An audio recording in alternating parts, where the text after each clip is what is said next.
Hindi pa siya nag-pop ng kanyang Purify, Bakit? pero sa taas, focus na si Ricochet. Ang sakit naman ng damage na yun. Pero hindi talaga magpapalito rito, no? Si Vlad, habang may padilim coming from Louie. Mapipick up lang din naman siya dito. Escapo, gusto talaga niyang habulin si Ricochet.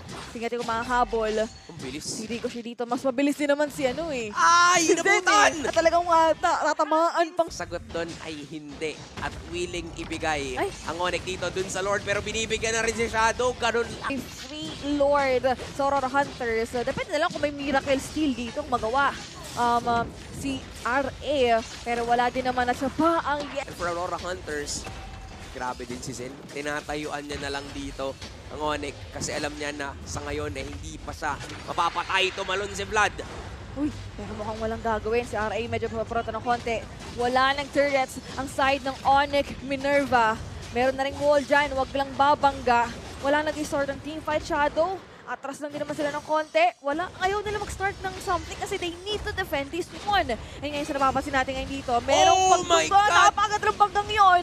Pero Jello with the feather airstrike, medyo nahihirapan na ngayon. Na-cancel pa ni Atoms yun. At mukhang mapupunta pa yata sa kamay ng Aurora Hunters ang laban na ito dahil anong gagawin ni Jello ngayon.